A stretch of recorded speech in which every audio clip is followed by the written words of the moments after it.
Welcome back. Sadhana gets serious today as we touch on some sensitivities. While Hinduism has grown and flourished in South Africa, there are still some challenges facing the faith. None more so than the so-called North-South divide. Joining me in studio now are two remarkable Hindu scholars, Dr. Rambilass and Dr. Naidoo. Manikum namaste and thank you so much for joining me today. Namaste. Now this is a subject that's very close to my heart, and I can relate personally because I'm a product of a marriage that extends beyond this so-called North-South divide. And it's always been very interesting for me because I've grown up since the time I was a child just embracing both and not really understanding that there's this division that exists. My peers would often feel very sorry for me because I was fasting for such extended periods in the year. But I've always just loved being a product of two similar but different languages, and we engage in different rituals as well. But obviously this has become, especially for the youth who don't understand, what does this mean? What is this North? What is the South? In essence, it's just a language division. Am I right? Or what am I missing? Well, there is this geographical divide, and we always say North Indians and South Indians, and there are, of course, languages involved. But the most important thing is that we must know what Hinduism is. You must have an intelligent understanding of religion and how religious values apply within a Hindu context. If we had done our work over the last 150, 160 years, we would have placed emphasis upon the most important teachings of Hinduism and placed less importance on the divide, on the languages, as important as they are. But when you look at the context in which the community is growing, we must understand what is our philosophy and try and place as much emphasis upon the teachings of our philosophy more than anything else.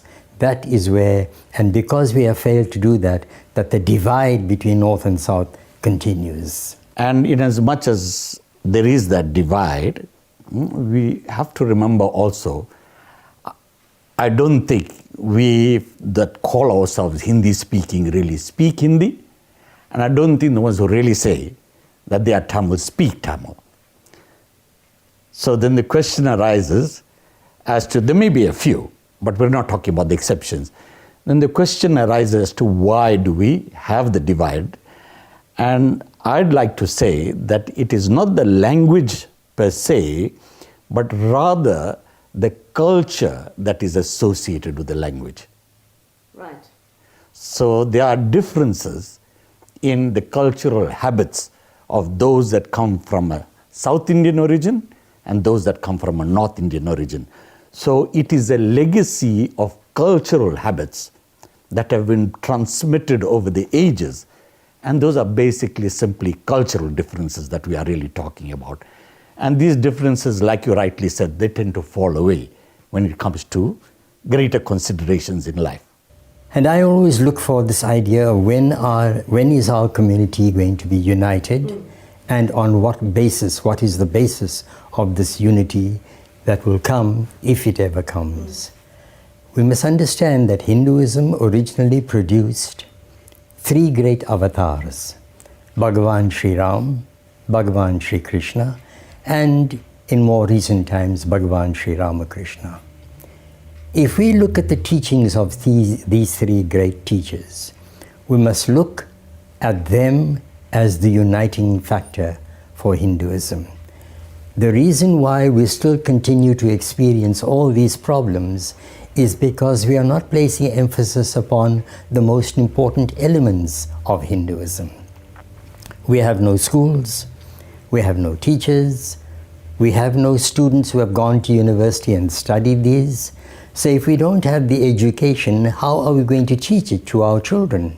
Our children will always be confused because they don't know what it is we have to learn. You see, one thing we must understand. In 1860, when the indentured laborers came to this country, there were no educated people among them. They spoke their languages, they performed their rituals, and they did all kinds of things. Now, 150 years later, in the Indian community, you get doctors and lawyers and professors, and They are all experts in those fields.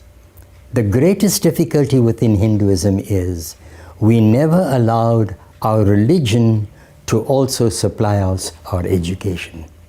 You can only know Hinduism if you have the educational qualifications to know what Hinduism teaches. So therefore you've got to go to the scriptures and you've got to ask yourself, who are the greatest teachers that have ever taught Hinduism? If you go to the scriptures and the teachers, then you know what Hinduism is. But if you're always talking about, I'm South Indian, I'm North Indian, East Tamil, East Telugu, what kind of a discussion are you going to have? You'll be performing rituals. You'll have rituals all the time.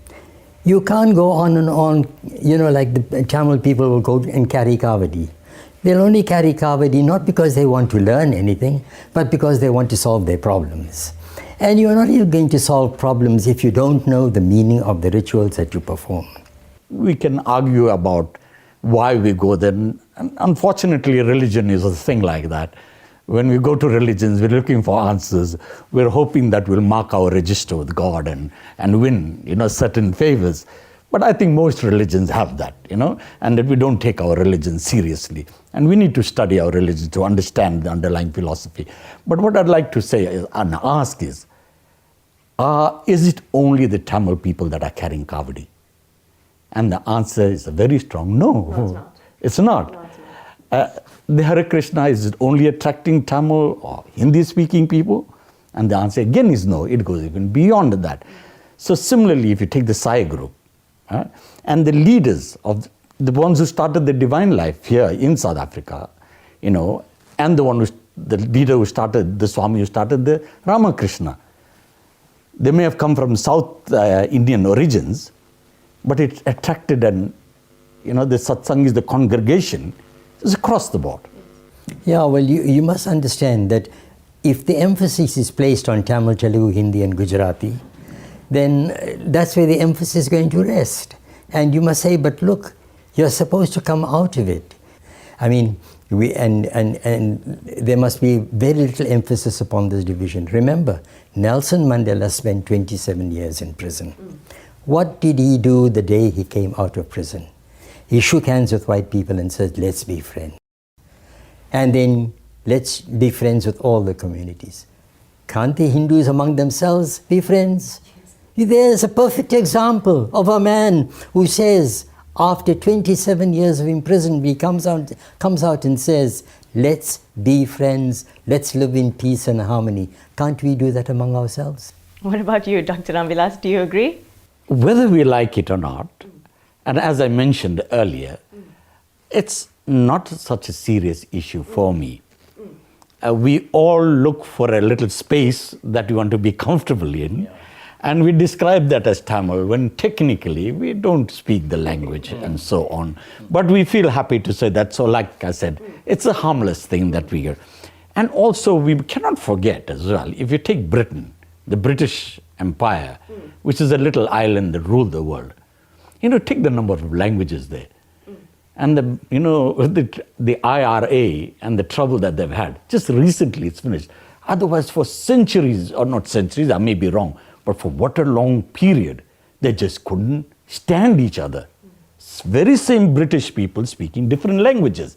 Irish, Scottish, Cockney, and various, genres of English for that matter. So it's natural. We must not become obsessed by it. Yes. And I think that is what Dr. Tilliville is also saying. Let's not become obsessed by it. But at the end of the day, I think the youth are coming together. Thank you, doctors, for joining us today. It's been really insightful, thoroughly engaging and very enjoyable. Thank you. Thank you very much. It was nice being here. You're most welcome. Thank you. It's a pleasure. So after all that brain exercise, I think it's time for a short break.